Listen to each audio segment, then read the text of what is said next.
25. Status check. Go Atlas. Go Centaur. Go Sibbers.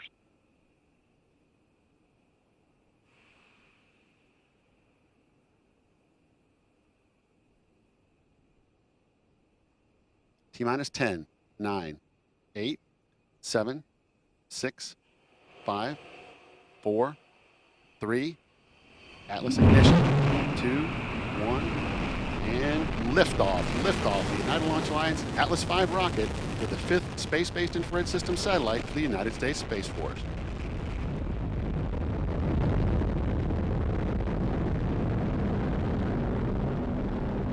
Now 15 seconds into flight. PU's gone to closed loop control.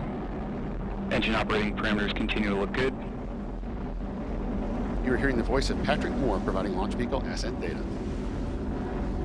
Vehicle's now completing the pitch over program. Body rates look good. Seeing good chamber pressure on both SRBs. And RD-180 now beginning the throttle bucket. Engine response looks good. And now passing through Mach 1, Atlas V is now supersonic, and Max Q, maximum dynamic pressure. Body rates continue to look good through the boost phase. Vehicle's now throttling back up slightly. Engine response continues to look good. Chamber pressure on both SRBs continue to look good. Now passing 1 minute 10 seconds into flight. Atlas is now 10 miles in altitude, 4.5 miles downrange distance, traveling at 2,000 miles per hour. 1 minute 20 seconds into flight, standing by for SRB burnout shortly. Body rates continue to look good. Chamber pressure on the SRB is now tailing off. And we have burnout on both SRBs. Atlas will hold on to the SRBs for an additional 39 seconds before jettison. RD-180 is throttled back up to full thrust. Engine response looks good. Now passing 1 minute 50 seconds into flight. Body rates continue to look good throughout the boost phase. And the Atlas V now weighs 1/2 of its liftoff weight. And standing by for SRB jettison shortly. And we have good indication of separation of both SRBs. Now just under 2 minutes remaining in the booster phase of flight. Vehicle's gone to closed loop steering, seeing a slight correction in the body rates, now damping out nicely.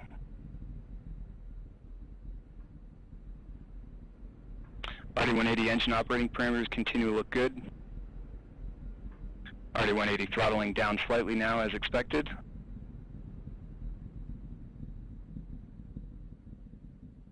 Two minutes 40 seconds into flight. Atlas is now 39 miles in altitude, 68 miles downrange distance, traveling at 5,400 miles per hour. And the Centaur reaction control system is now pressurizing to flight levels. System response looks good. Now coming up on 3 minutes into flight. RD-180 pump speeds and injector pressures continue to look good. Body rates continue to look good. Now about 1 minute remaining until booster engine cutoff.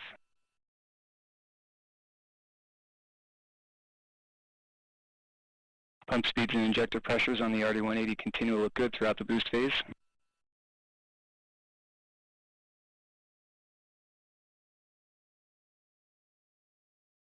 Three minutes 30 seconds into flight.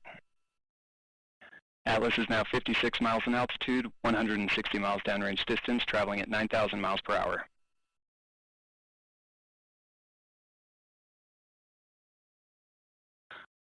And RD-180 is now throttling to maintain a constant 5G acceleration limit. RD-180 responses look good.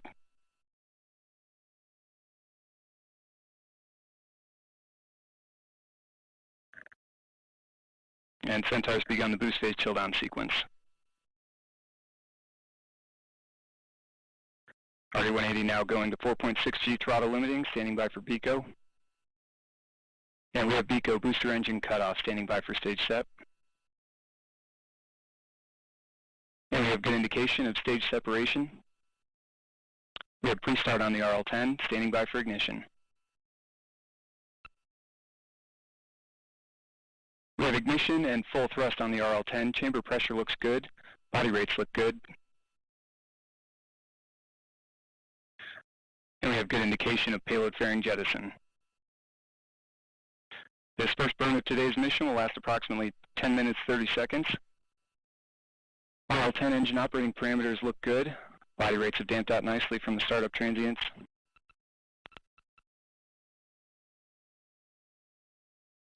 And the RCS system has begun the initial thruster firings for system thermal conditioning. Just over 5 minutes now remaining 5 minutes now into flight.